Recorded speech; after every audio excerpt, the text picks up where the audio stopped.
Hey, what's up guys, how are you doing? This is Khaled back on KKCA with a new interesting video, and today we're gonna be taking a look at the viewport in Cinema 4D, and this is actually gonna be the second video of our comprehensive introduction to Cinema 4D, and it's gonna be awesome. I know that.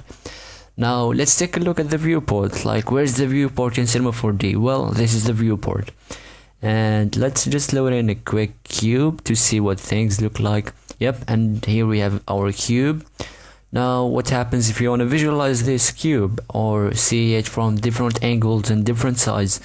Well, to do this it's fairly simple. You can just go to here, the first button from the left. If you click and hold it and move your mouse, you can see that it's moving according to the position of your mouse. And this second button, if you click on it and move your mouse to the top, it will zoom in. If you pull it backwards, it will zoom out.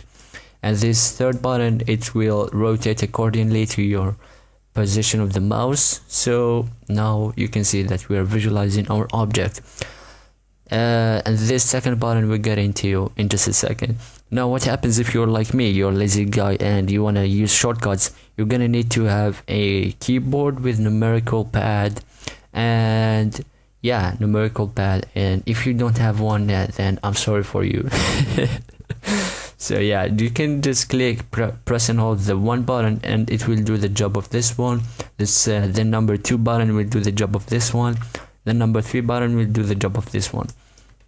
So number 1, pan in. Number 2, zooming in and out. Number 3, rotating. And the fourth button, which should be the middle bounce button, is going to replace this one. And what does this one do? It will display more view panels like this one. And this is the right, and this is front, and this is top. And you can even load in more, like go to camera and then change it, make it back or whatever you want. Let's just change it to top. Yep, let's just change it to top and see what things look like. Let's create 3 materials. Yeah, we're at 3. Let's make this one maybe blue, and this one maybe red.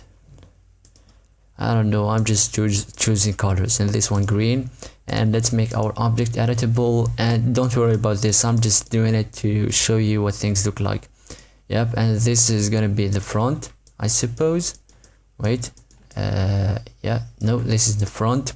So we're gonna color the front as green, and the right, you're gonna color it, whoa, wait. No, this is the front, sorry. This is the front, so we're gonna color it green, and this is the right, we're gonna color it red, and the top is gonna be blue, just for the sake of explaining and showing you things. Now you're gonna see that you just are seeing these lines here, and you can also zoom in, zoom out, and pan around like you did in the perspective viewport. Yeah, now just go to display and change it to go around shading, and you're gonna instantly see what things look like.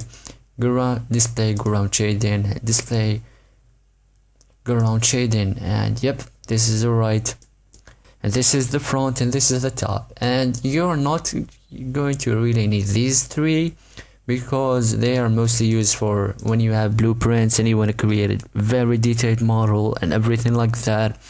So we're just getting started with Cinema 4D, so do not even worry or bother to know a lot about these. I'm just showing you what you should know, and that they do exist in Cinema 4D. Yes, and that was it for today's video. I hope I'm gonna see you tomorrow, and we're gonna start by creating our first shapes and try to edit them and maybe add some caps to them and see what we can do. Yeah, so see you in tomorrow's video.